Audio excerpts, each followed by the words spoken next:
So in the year of the Anacostia River, what's your impression of being close to the water?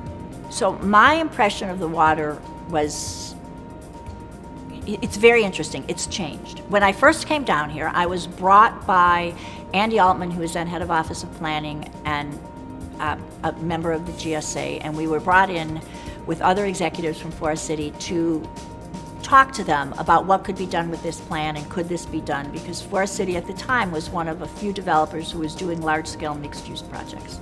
And as we walked around, they talked about the river, but they talked about the fact that the river was not clean.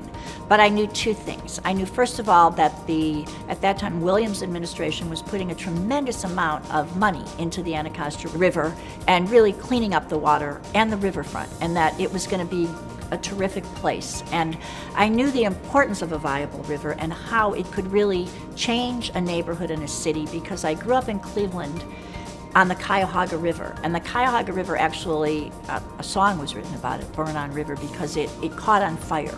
So at one point, I watched a river that really was highly polluted turn around and become the center of a downtown area called the Flats in Cleveland. So I knew that it was highly doable, and I was very excited. So that was my first experience with the river. When I leave the office, the calm that one feels just being outside in this neighborhood and being on the water is remarkable. It's a happy place. Tell us your reaction to and what you think the impact has been on the real estate industry for the Me Too movement. So I am of two minds about Me Too. The first is, this is 2018. I've been in this business well over 30 years, and I cannot believe that I still have to talk about this. I mean, I've raised a son, and let me just tell you, if he were ever accused of this, I'd be shocked. I mean, he just wasn't raised this way. And I'm assuming that this is gonna hopefully dissipate, because all of us who are working mothers who have raised sons and whose sons have seen us as working mothers will not behave in sexually harassing ways. On the other hand, I started out as a Department of Justice attorney and early on in real estate. I think every woman I know, or almost every woman I know, has a story that would be a Me Too story. It's not acceptable.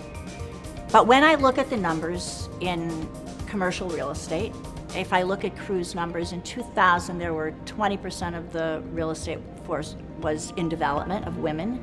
We're now up to 38%.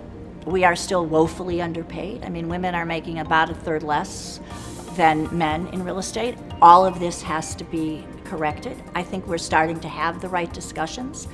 I think we are learning from research that women on boards, that diversity on boards reaps better financial results. So my hope is that there will be a time when no one has to ask a question about Me Too, and that when I am interviewed, I will be interviewed as the president of Forest City, Washington, and not interviewed as a female president of Forest City, Washington. So the Yards has a really great marketing plan, and one of the things I like is the Tell Us Your Ing. And so tell us more about that marketing program, and then what's your ing? So the marketing program really is to bring people down to the Yards and have them experience the Yards in their own way, because this is a community and we're bringing people in from all over the community. And then they get to identify and name an adjective or adverb and decide what it is that they like about the Yards and what makes it unique to them. My ing, I think about this a lot, and it varies from day to day. So sometimes my ing is eating, because I love all of our restaurants. Sometimes my ing is watering, because I think what makes the Yard special is that we are on the water. I don't know if there's such an ing as watering, but I may have just made it up. I guess in reality my ing has to be building, because that's what I'm about.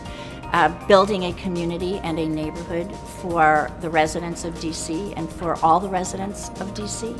So we have affordable housing here, we have great restaurants here, we have wonderful luxury places for people to live, we have places for people to work, and what we have created is a new but authentic DC neighborhood.